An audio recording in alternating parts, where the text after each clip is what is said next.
bright like a diamond. Shine bright like a diamond.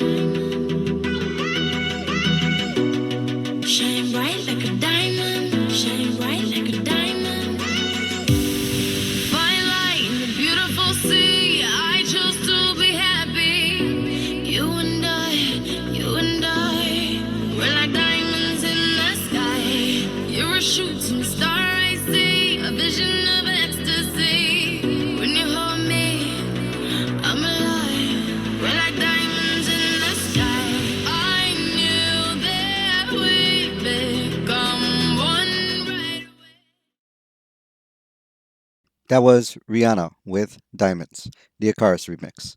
Welcome to the Rise Weekly Review for September 5th to September 12th, 2022. On Friday, 22-year-old Christopher Hicks was murdered in South Shore. Around 6:16 p.m., Hicks was riding a scooter on the 2300 block of East 71st Street. While he was driving, a Hyundai Sonata drove into him. Hicks ran away, heading westbound on 71st Street. An occupant of the vehicle chased Hicks and opened fire, striking him in the head and chest. The vehicle then crashed into a guardrail while driving away. Hicks was transported to an area hospital where he passed away from his injuries. Anyone with information on this or other Chicago crimes is asked to call 311 or leave an anonymous tip at cpdtip.com. A man is dead after a shooting on Klein Avenue in Hammond Friday night. The details on the incident are limited. According to reports, an unidentified 25-year-old man was driving north near 169th and Klein late in the evening. An unknown number of shooters opened fire on the vehicle, striking the driver's side. Responding to reports of a crash, Lake County Sheriff's Department arrived to find the driver had been wounded. The driver was taken to St. Catherine's Hospital in East Chicago, where he passed away from his injuries. Anyone with information on this or other Hammond crimes can contact Captain Cardwell at 219-852-6366 or leave an anonymous tip at 219-853-6487. On Saturday, two men were shot in South Shore. The men, ages 24 and 25, were standing on the sidewalk on the 2000 block of East 67th Street around 12:07 a.m. According to reports, a black sedan approached the men and an occupant inside began firing shots. The 24-year-old was struck in the left leg. The 25-year-old received a wound to the right leg.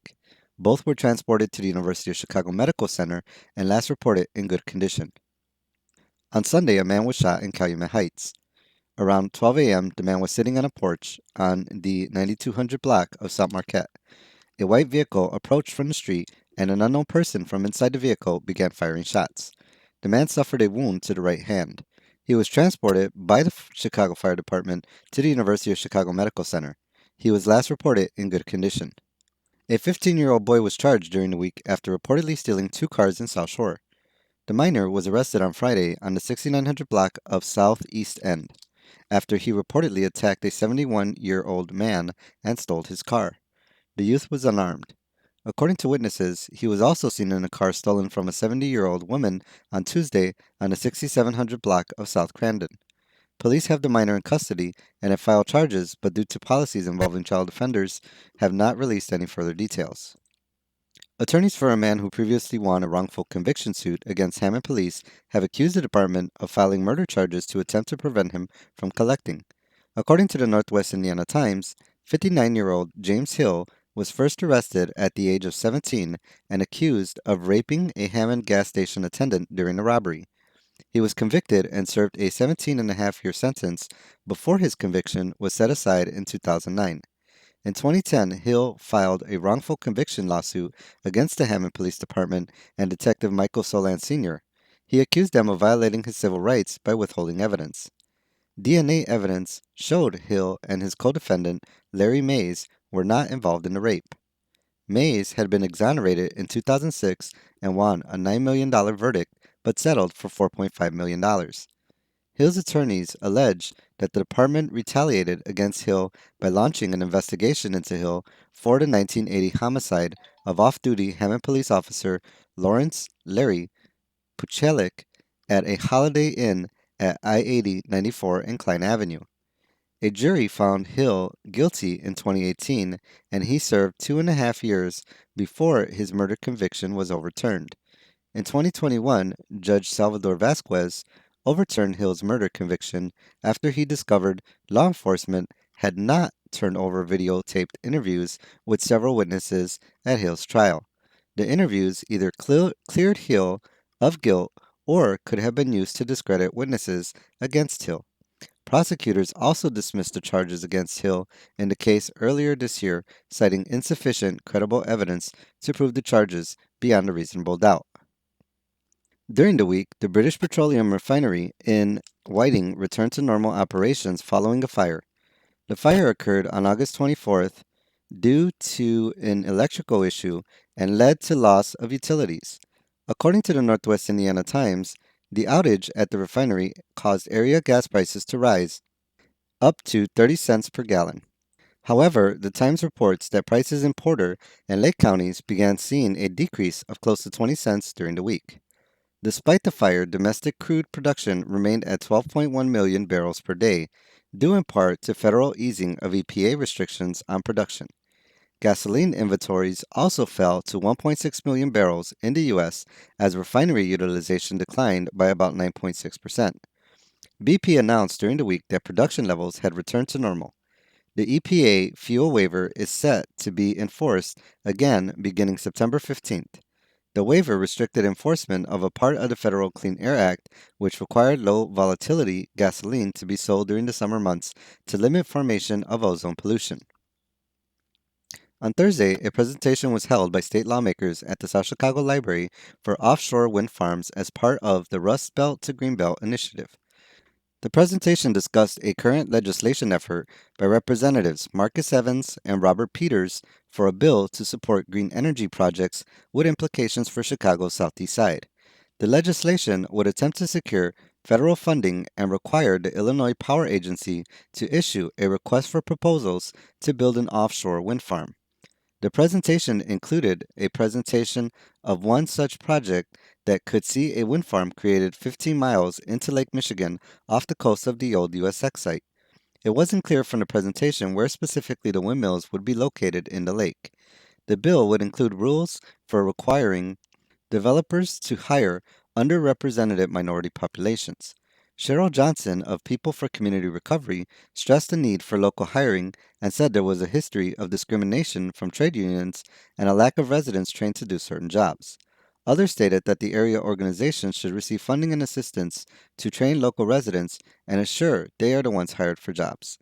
Group leaders, including Samuel Corona, also requested that potential contractors be willing to sign a community benefits agreement to ensure specific community needs are met. The representatives agreed to continue to discuss the bill with community residents. On Friday, the Bridges Puentes Collective held a teach-in about area zoning. The event was held at Toki La Diosa, located on 106th Street on the east side. During the event, organizers held a presentation where they discussed what zoning was. Organizers attempted to link the area's current zoning to issues of polluting industry. Environmental groups are not in favor of. During the event, questions were asked related to fears of gentrification, including rising rent costs associated with rezoning. A word cloud developed during the event included gentrification as among the top terms. A presentation was given about monarch butterflies and their ties to Mexican culture and cultural celebrations. The presenter stated she would prefer paying higher costs than living near industry. The presentation was followed by an activity where participants used construction paper to craft butterflies to be used in Mexican Independence Day celebrations. A new documentary highlighting the closing of Southeast Side steel mills is set to be released this winter. The documentary, titled Southeast, A City Within a City by filmmaker Stephen Walsh, is wrapping up production. The documentary is set to explore the impact of the decline of area steel mills on the area and families who live there. 33-year-old Walsh said he began the filming as part of documenting his grandfather's guitar playing. He later changed the focus to telling stories like his grandfather's about people who worked in the mills in the area and what it was like for them when the mills closed. His grandfather, Roger Coco Gomez, was among the immigrants who came to the southeast side of Chicago in search of jobs area industry provided. His documentary covers the migration, successes when work was plentiful, struggles during the Vietnam War, and deterioration of the area in the 80s and 90s as the mills closed and people were left with few real wage job options. Walsh grew up on the east side near 105th. He began his project by raising $10,000 through a Kickstarter campaign. On Saturday, organizers held the first Whiting Empanada Fest. The fest was held by the Whiting Hispanic Heritage Association at the Whiting Lakefront Park. The event included music and dances from different Latin American countries. Vendors sold different Latino cultural food and crafts. Event organizers are hoping the success of the event will help support plans to make the fest an annual part of summer festivities in Whiting. During the week, the State of Illinois Department of Natural Resources announced the beginning of trout season. The IDNR stocks over 80,000 rainbow trout in water where trout fishing is permitted in fall. Prior to the beginning of trout season, trout can only be kept for a catch and release period. However, during the season, the daily catch limit will be set for 5 trout per day. Trout season begins at 5 a.m. on October 15th.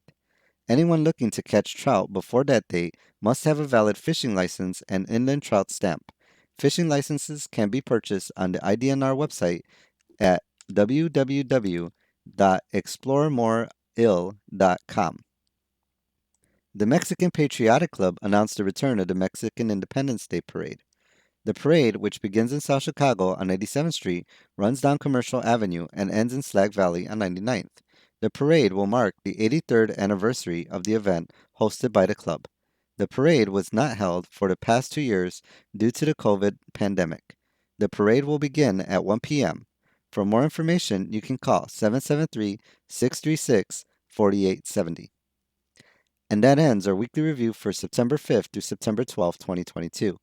Thank you for joining us for this week in review. Peace.